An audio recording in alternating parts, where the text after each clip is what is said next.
ගොඩක් ඉස්සර දඹදිව බරණැස් නුවර බක කියන රජතුමා ඊටමත් දැහැමින් සෙමින් රාජ්‍යපාලනය සිදු කරමින් වාසය කළා. ඒ නුවර නැගෙනහිර වාසල් දොරටුවෙන් පිටත වීදියක එක්තරා දුප්පත් ගෙදරක පංචපාපා යන නම් තිබෙන දියණියක් වාසය කළා. ඇය පෙර ජීවිතයකදීත් දුප්පත් ගෙදරකයි ඉපදී සිටියේ. ඉතින් ඒ පෙර ජීවිතයේ එක දවසක ඇය තමන්ගේ නිවසට මැටි ගැසීම පිණිස මැටි අනාගෙන ගසමින් සිටියා. එදිනම පසේබුදුරජාණන් වහන්සේ නමකට තමන් වහන්සේ වාසය කරන පර්වත ගුහාවේ මැටි ආලේප කරගැනීමේ අවශ්‍යතාවයක් ඇති වුණා. ඒ පසේබුදුරජාණන් වහන්සේ මැටි ලබා ගන්නේ කෙසේද යයි කියා කල්පනා කොට බරණැස් නුවර සමීපයට වැඩියහොත් ලබා ගැනීමට හැකි වේයි යයි සිතා පාත්තර සිවුරු රැගෙන අර ස්ත්‍රිය සිටින නිවස අසලට ගොස් වැඩ සිටියා. එම ස්ත්‍රිය සිතුවේ පසේබුදුරජාණන් වහන්සේ පිණ්ඩපාතය පිණිස වැඩම කොට සිටිනවා කියාය. නමුත් නිවසේ ආහාර පාන තිබුණේ නැහැ. එම නිසා ඇය ඒ බව පසේබුදුරජාණන් වහන්සේට අඟවා සිටියා. නමුත් පසේබුදුරජාණන් වහන්සේට අවශ්‍ය වන්නේ මැටි නිසා පසේබුදුරජාණන් වහන්සේ ආපසු වඩියේ නැහැ. එතනම වැඩ සිටියා. අනේ මේ හාමුදුරුවෝ පිණ්ඩපාතයට ආවනම් ගේ ඇතුලේ කන්න දෙයක් නැති එකක් දන්නවනම් මෙතනම වැඩ ඉන්නේ මොකටද? මේ හාමුදුරුවන්ට මැටි පූදුම දෙයක් වගේ මෙන්න මැටි අරගෙන වඩින්න. පසේබුදුරජාණන් වහන්සේත් එම මැටි රැගෙන ගොස් තමන් වහන්සේ වැඩවසන පර්වත ගුහාවේ මැටි ආලේප කළා. ඉතින් මේ ස්ත්‍රිය පසු කලක ආයුෂ ගෙවී යෑමෙන් කලුරිය කළා. අවශ්‍ය කුමක්දයි නොදැන නොසිතා නමුත් මැටි පිළිගැන්වූ නිසා ඒ කුසල කර්මයේ විපාකයක් වශයෙන් දිව්‍යමය පහසක් බඳු ශරීර පහසක් ඇතුව බරණැස් නුවර සමීපයේ මුලින් සඳහන් කළ ස්ථානයේ ඇය ඉපදුනා. පසේ බුදුරජාණන් වහන්සේ දෙස කිපී බැලූ නිසා මුහුණත් අත් දෙකත් කකුල් දෙකත් යන ස්ථාන පහ විරූපීව තමයි ඇය ඉපදුනේ. මේ කාරණය නිසා තමයි ඇයට පංචපාපා යන නම ලැබුණේ.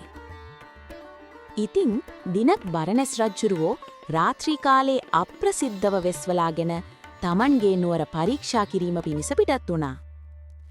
නුවර පරීක්ෂා කරමින් යන අතරතුර පංචපාපාගේ නිවස ඇති දිසාවටත් පැමිණුණා. පංචපාපාත් තමන්ගේ සොහොයුරු සොහොයුරියන් සමග කෙලි දෙලෙන් කාලය ගත කරමින් තමයි සිටියේ. सूरज ढलने लगा है शाम होने को है सूरज ढलने लगा है आसमान पे रंग बादले जैसे कोई सपना है आसमान पे रंग बदले जैसे कोई सपना हवा में खुशबू गुल सी तेरी याद आ गई. එකවරම නොදැන ගොස් රජතුමාගේ අතේ නැල්ලුවා. ඒ ස්පර්ශයත් සමගම දිව්‍යමය ස්පර්ශයක් ලැබූ කෙනෙක් මෙන් රජතුමාට ප්‍රකෘති ස්වරූපයෙන් සිටින්නට නොහැකි වුණා. ඔබ කවුරුන්ද? කාගේ දියණියක්ද? ඔබ විවාහ වී සිටින්නේද? ස්වාමීනි, මම මේ වීදියේ ජීවත් වන දුප්පත් නැතියක්. විවාහ වී නැහැ. මම කැමතියි ඔබ විවාහ කරගන්නට. ඉක්මනින්ම ගොස් ඔබේ දෙමව්පියන්ට මේ බෝ කියන්න. මම හෙට රාත්‍රියේ එන්නම්. මෑණියනි පියාණනි, අද පුදුම දෙයක්නේ සිදු වුනේ. ලස්සන තරුණයෙක් ඇවිදින් මාව විවාහ කරගන්න කැමතියි කිව්වා. අනේ, ඔහු අපිටත් වඩා දුප්පත් කෙනෙක් වගේ. කමක් නැහැ. දෙන්නම කැමති නම් මේ විවාහයට අපිත් කැමතියි. ස්වාමීනි, ඔබ පැමිණියාද? මම මග බලාගෙන සිටියේ. ඔබ එනතුරු මගේ මව්පියන් කැමැති දුන්න විවාහයට.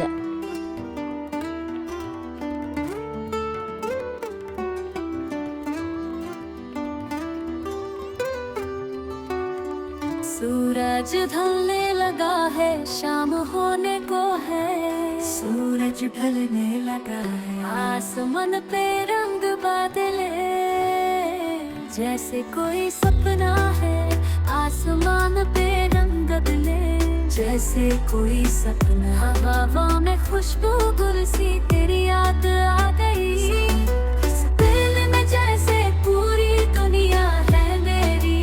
इस पल में जैसी पूरी दुनिया है मेरी सांझ सुनहरी तेरे संग गुजारनी है सांझ सुहानी तेरे संग गुजारनी है बातों में प्यार नजरों में प्यार है बातों में प्यार नजरों में प्यार है हर लम्हा ස්වාමිනි හෙටත් ඔබ එනවා නේද? මට දැන්නන් ඔබ නැතුව මොහොතක්වත් ඉන්න බෑ. ඒ දින පටන් රජතුමා නිරන්තරයෙන්ම රජගෙදරින් පිටත් වී විශ්වලාගෙන පංචපාපාගේ නිවසට ගොස් ඇයත් සමග සැතපෙනෝ. වෙන කිසිම ස්ත්‍රියකගේ මුහුණවත් බලන්නේ නැහැ.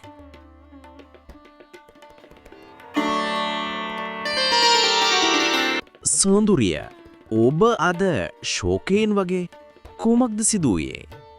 ස්වාමීනි මගේ පියාට අතිසාරය හැදිලා. දොස්තරවරු කිව්වා කිරි, ගිතෙල්, හකුරු යොදා හදන කිරිබතක් ඕනි කියලා. නමුත් අපිට ඒ තරම් සල්ලි නැහැ. සොඳුරිය මේක නම් පෝසතුන්ගේ බේතක්.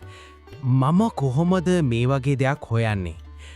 මම ඔබට වඩා දුප්පත් කෙනෙක් වගේ නේද? ශෝක වෙන්න එපා. මම කොහොම හරි ඒ වගේ කිරිබතක් අරන් හෙට එන්නම්. මම මේ විදියට හැම දවසකම මේ ගෙදරට එන්නට පටන් ගත්තොත් ඒක මට අනතුරුදායකයි. මේ තනත්තිව අන්තපුරයට ගෙනිච්චොත් අපේ රජ්ජුරෝ යකින්ක් ගෙනල්ලා අන්තපුරයට දැම්ම කියලා බිසවුන් වහන්සේලා මට විහිළු කරන්න පුළුවන්. ඒක හින්දා මේ නගරේ ඉන්න හැම දෙනාටම මෑගේ ශරීර පහස පෙන්වෙලා නින්දාවෙන් මිදිලා අන්තපුරයට අරගෙන යන්න ඕනේ. රජතුමා උපක්‍රමයක් කල්පනා කරලා සුදුසු ආකාරයෙන් කිරිබතක් සකස් කරවාගෙන කාටවත් නොපෙනෙනසේ කිරිබත් පාර්සල දෙකක් ගොතන්න පටන් ගත්තා. ඉන් එකකට තමන්ගේ හිස පළඳින මැණික දමා එතුවා.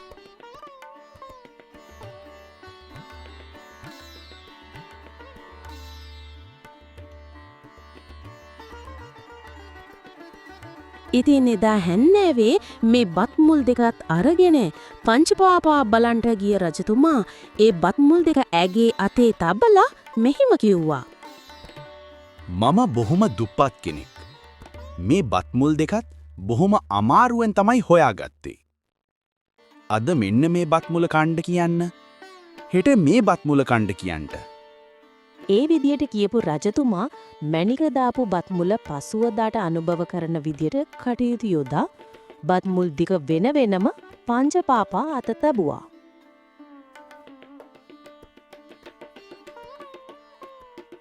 මෙන්න පියාණනි මගේ ස්වාමියා කිව්වා මේ බත් මුල දැන් කන්න. මේක හෙට කන්න කියලා. මෑණියනි මේක අරන් තියන්න.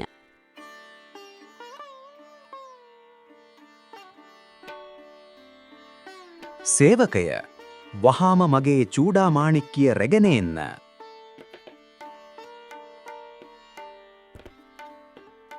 රජතුමනි ඔබ වහන්සේගේ චූඩා මාණික්කය තිබන තැන නෑ. කවුරුන් හෝ සොරකම් කරලා. මොනවා මැණික නෑ.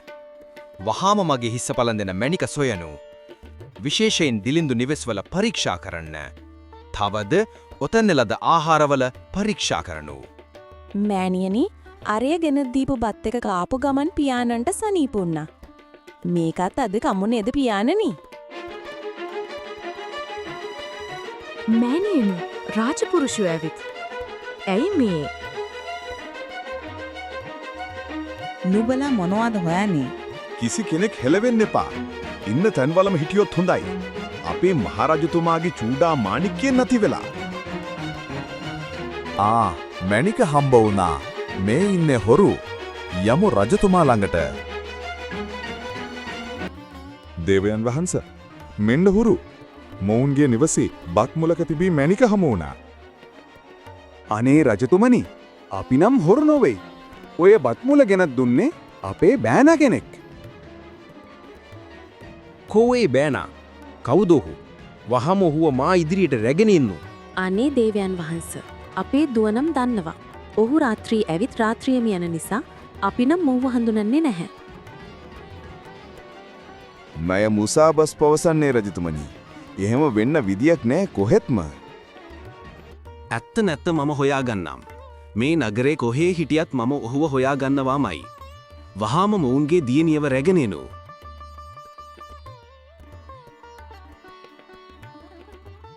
රාජපුරුෂයන් ඇගෙන් ඔහු ගැන විමසූ විට ඇයත් රාත්‍රියේදී පමණක් ඔහුව දකින නිසා හඳුනන්නේ නැති බව පැවසුවා.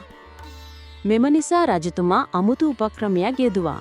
පංචපාපාව රාජාංගණයට ගෙන්වා අත දමන්නට පමණක් හැකි කවුළුවක් සහිත තිරයකින් ඇයව වටකරන ලෙසත් ඉන්පසුව මුළු ප්‍රදේශයේම මිනිසුන් රැස් කරවා ඔවුන්ගේ අත් අර කවුළුවෙන් ඇතුළට දැමූ පසු එම අත් අල්ලා බලා ස්පර්ශයෙන් තමන්ගේ ස්වාමි පුරුෂයාව අල්ලා දෙන ලෙස ඇයට පවසන ලෙසත් රජතුමා රාජපුරුෂයන්ට අණ කළා.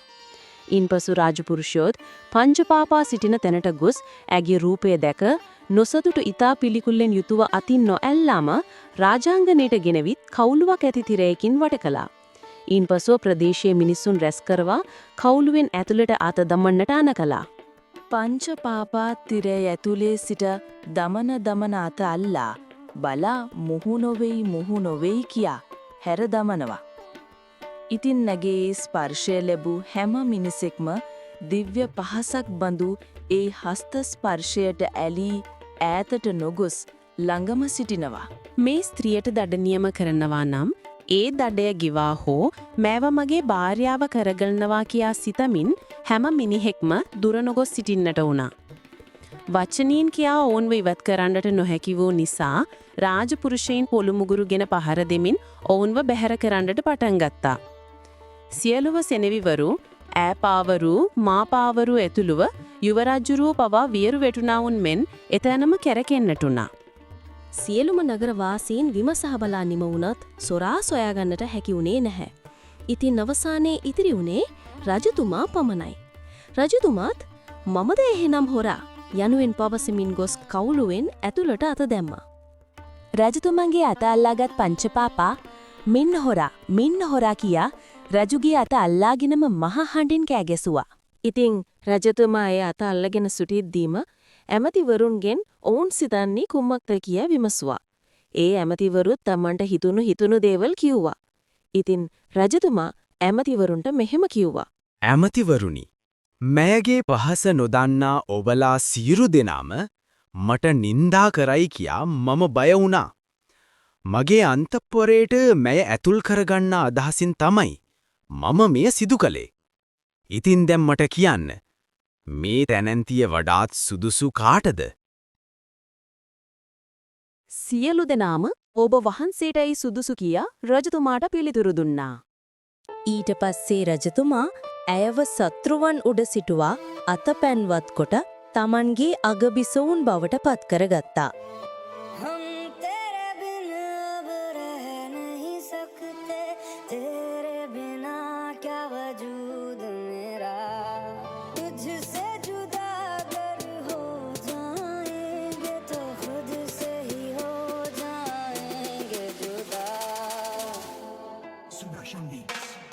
ඇගේ දෙමව්පියන්ටත් මහත් වූ සැප සම්පත් ලබා දුන්නා.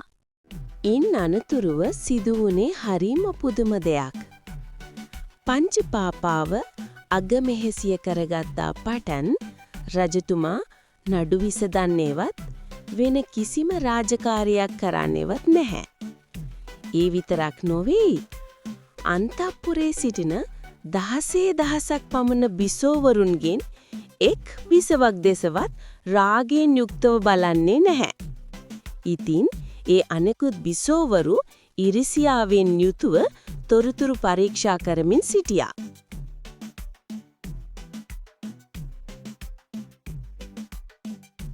එක් දිනක් මේ පංචපාපා බිසව තම සුදු පැහැති ඇතෙක් පිට නැගී සඳ මඩල පිරිමදිනවා සිහිනෙන් දුටුවා.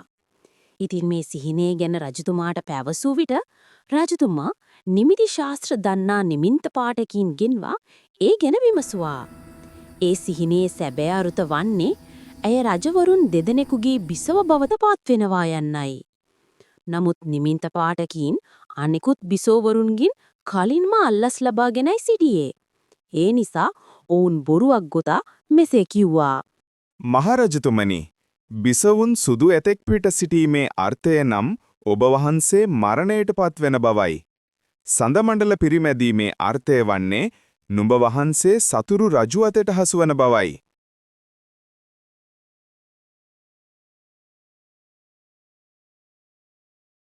අයියෝ මේ මොකද්ද සිද්ධ වුනේ?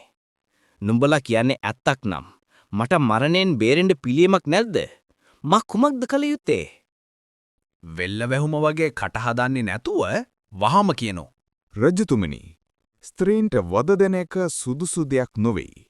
එය කල නොහැකි දෙයක්. නමුත් කල හැකි එක දෙයක් තිබෙනවා. බිසවුන් වහන්සේව නැවකට නංවා ගංගාවේ පා කොට හැරින්න. ස්වාමීනී, ඔබතුමාව මරණයෙන් ගලවා ගන්න මට පුරුවන් එසේ කරන්න. මම යන්නම් මෙහින්. රන් කිරිත්ති මම කොහොමද ඔබ නැතුව ඉන්නේ?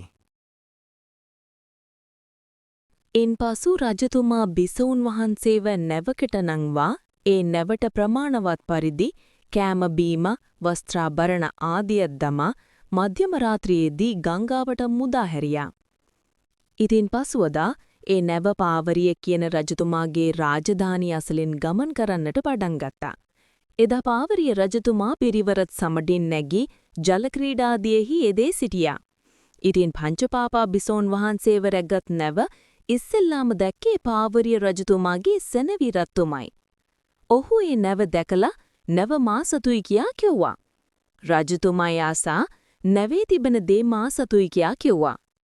ඔබ කවුරුන්ද? තනිව මේ රෑ කොහෙද යන්නේ? බක රජ්ජරුවන්ගේ බිසව පංචපාපා මම තමයි. මා ගැන නොදන්නා කෙනෙක් නැහැ කොහෙවත්. අපිට ආරංචි වුණා ඔබ ගැන. ඔබ බය වෙන්න එපා. මම ඉන්නවා ඔබට. අතැල්ලෝ පම්නින්ම ඒ ශරීර පහස ගැන පවාරී රජුගේ සිතේ දැඩි රාගයක් හටගත්තා. ඒ රජතුමාත් පංචපාපා බිසව තමන්ගේ අග මෙහෙසිය බවට පත් කරගත්තා.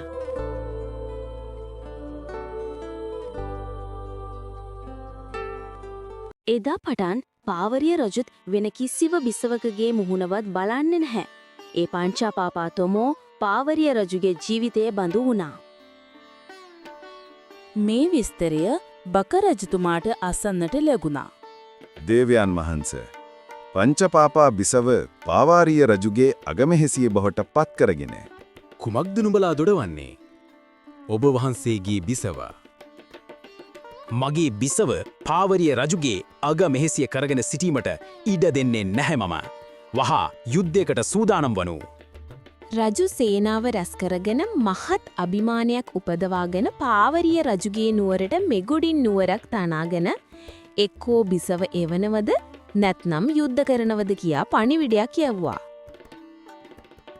ගස්ගෙම්බා. දන්නේ නැහැ මම කවුද කියලා. ඒ පණිවිඩය ඇසූ පාවරිය රජතුමාත් යුද්ධයට සූදානම් වුණා.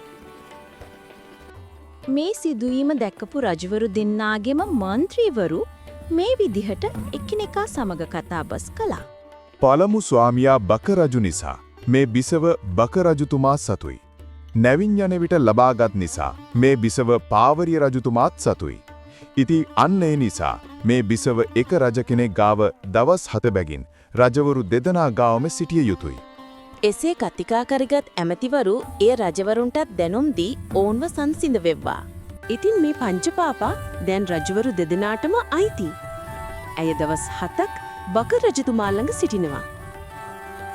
ඉන්පසු ඔරුවක නැගී පවාරිය රජතුමා ළඟට ගොස් ඔහු ළඟ දවස් 7ක් සිටිනවා.